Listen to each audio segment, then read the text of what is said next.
Dear viewers, Assalamu alaikum. We are here with a very senior journalist who has a very deep insight into the world affairs. And today we will talk to him about the heinous crime that has taken place in Sri Lanka. The terrible terrorist attack was horrendous. Thousands of people have died, young, old, children, men, women. And it was absolutely ununderstandable. There's a haze, there's a pall of misunderstanding, of unclarity. And now today we're going to ask our very senior journalist who's a guest with us today to throw some light on why and how the thing has happened. Sri Lanka had been a very peaceful country for the last few years, and suddenly the peace has been shattered. So Agha Masood, will you be able to talk to us about why and how these things happen and who could be behind it? Thank you very much, Zohra for this brief introduction. Actually, I have been to Sri Lanka many times, and I have attended international conferences there. And for the last 10 years, recently I was there in Sri Lanka 2 years ago. I went for vacations, and I find that for the last 10 years there was a complete peace, and the economy was growing, foreign investment was coming, Chinese were coming in a large way. Pakistan had a very special relation with Sri Lanka, so things were going very normal. But all of a sudden on Easter, when this terrorist attack took place, especially in a church which was dominated by Tamils, so this was basically the message was they wanted to disturb the peace in Sri Lanka, and there were two objectives of this heinous crime committed by Daesh. One was actually they wanted to spoil the relation between Pakistan and Sri Lanka, and they wanted to spoil the relation between China and Sri Lanka. This was two objectives. And third objective was that they wanted actually to provoke Tamils to once again take arms in their hands and create disturbance in Sri Lanka, and again a civil war like situation should erupt. You know, Sri Lanka before 10 years, it was for the last 25 years there was a civil war. Hundreds and thousands of people actually laid down their life, innocent people, even very important political leaders, they were killed during that time. So what actually I believe this time, this Zafran Hashim, he the one actually who was leading this terrorist attack. He's been killed. He was trained by RAW in Tamil Nadu, which is of course very close to the north of Sri Lanka, and he was trained there, and he came actually and he started spreading the message of Daesh, and he said that Daesh is the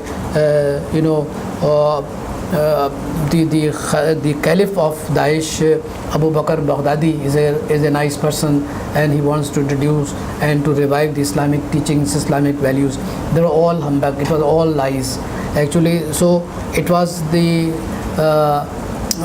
RAW which trained him in Tamil Nadu. He came and then he created this heinous crime. It is said by the Sri Lankan government that he has been killed, and the many newspapers in India, they say that this gentleman was trained by India, and even Hindu newspaper, which is a very popular newspaper in India, they said that this gentleman was trained in India, and he actually wanted to disturb the peace, and he wanted to actually create conditions in which Pakistan and Sri Lanka must develop some misunderstanding. But anyhow, the government of Sri Lanka said Pakistan is a very good friend of mine. He said that we have a very good relation, very strong relation with Pakistan. At the same time, they said that Pakistan has nothing to do with this Daesh movement in Sri Lanka. You believe me, Zohra, that even the Muslims living there, because most of the Muslims, they economically are very powerful in Sri Lanka, and they said that they were complaining to the government of Sri Lanka about Zafran Hashim, that he is creating problem and they should take action against him. But our request and our pleas, they went unheard. So this crime took place. Now that the finger pointing has begun, and it is being said, and some people are now exposing the hand of raw agents in this, like you just said yourself, that the raw agents were involved in training these people. And the name of Daesh is being used because Daesh has always been blamed. It is well known. So it is a well-known name in terrorism. So that is being used to cover up for the raw agents. Do you think that is the main objective?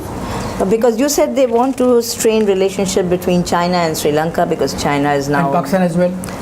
The main idea... To disrupt the relation between Pakistan and Sri Lanka. Exactly, because Daesh is also a Muslim organization, even if it's a terrorist organization. Though I don't think that anybody who's a terrorist can ever be a Muslim. But I tell you, the terrorists, they don't have any religion. They don't have any religion. Their religion is only terrorism. But at the same time, in Tamil Nadu, there is a Hindu also. So they are also the member of the Daesh. So actually they wanted to confuse that it's not only a Muslim organization, but the people, in different parts of the world, actually they believe in the philosophy of Abu Bakr al-Baghdadi. But anyhow, I don't think that a Muslim, I endorse your views. I don't think that the Muslims can be, the terrorists don't have any religion. Their own religion is to destroy the civilization, to create, terrorism, to create chaos in the society. So basically, India is very much interested. Actually, now elections are taking place in India, and in the month of May, final elections, will be over. But Narendra Modi actually wants that before the elections comes to an end, he wants to gain victory. How he can get the victory? Only by creating Hindutva, to create the religious sentiments of the people. That look, Narendra Modi is the one actually who is very much for Hinduism. He want to establish Ram Raj.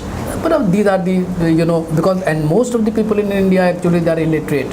At least about 60% people are illiterate. Even illiteracy in Pakistan is also widespread. So, but the illiterate people actually they think that he is the real panacea of India lies in Hindu Dharam, Hindu Raj. So I think that this is the reason that why at the same time he's playing against Sri Lanka, against Pakistan, Sri Lanka, against China. But his all his activities, all his the way he wanted actually to get the attention of the people has totally failed. People have realized that he's a liar. And why India in Tamil Nadu government, they have arrested 100 people. They have arrested 100 people, and they were all active people working against Sri Lanka, and they were working for the Daesh. So you can very well understand that what is the philosophy. The philosophy is basically that they wanted to destroy the relation between Pakistan and Sri Lanka. They wanted to destroy the relation with China, and at the same time they want to provoke, as I already told you, they wanted to provoke the Tamils who had laid down their arms. Now they are peaceful citizens of Sri Lanka. Once again they want to provoke them and to conduct civil war. So these are the objectives of this present terrorist attack. What is the objective of the Modi government in trying to revive the Tamil Tigers resurgence again in Sri Lanka? Is it because they think that if this resurgence occurs, it will help the people of India to get an opportunity to interfere in Sri Lanka as they had done before? When the Tamil Tigers had been fighting, Tamil Nadu and the southern India had played a role in Sri Lanka at that time, and they had gone there saying that they are there to solve the matters, solve the issues. But there were some other objectives and other interests behind that. No, the objectives are very simple. I already told you that the Indian government want to establish hegemony in the region. Yes. The Indians are not very happy that Sri Lanka, being a neighbor of India, has a very good relation with Pakistan, and India doesn't want there must be economic relations with China. So you can very well understand that the objective is very clear, to establish the hegemony of India, which is not possible because they have been trying to establish his hegemony. Americans actually are helping him, and there are so many other countries actually they want to see India should actually establish its hegemony against a mini power against China.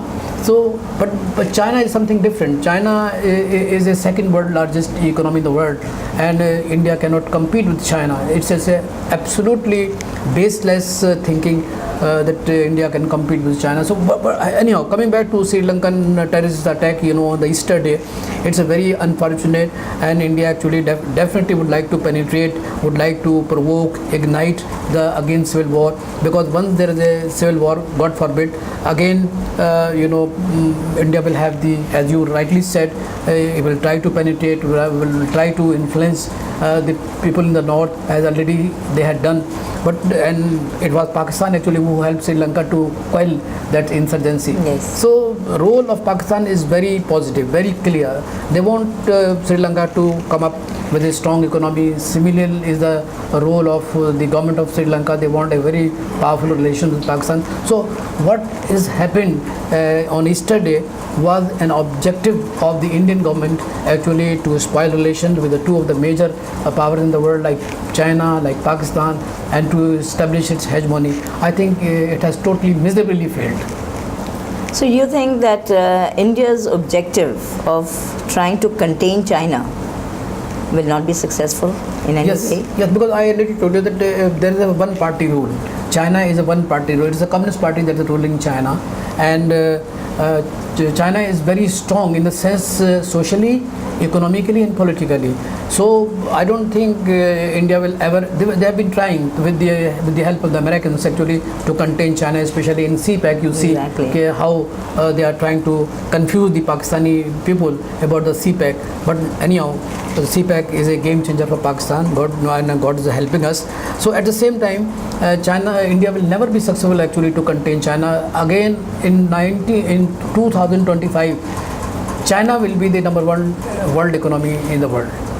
They will be number one. So do you think that this is the situation has been exploited by the Modi government because of the election? No, they're not exploited. They were responsible for that. Exploitation is something different. They were responsible. You think they are themselves behind it? They are the ones who created it? Yes. So the Daesh, it was not an initiative of the Daesh? No, Daesh is a part. Daesh is a part of the insurgency. You know what happened in Iraq, what happened in Syria. Yes. Daesh was very active.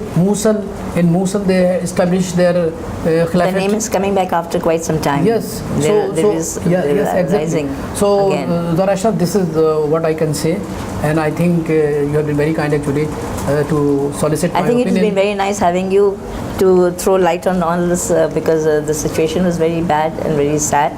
And for Pakistanis, it was very clear, it was very important that the situation becomes very clear. And the regional politics becomes very clear to the common man. Because if there is less education, there will be a lot of misunderstandings.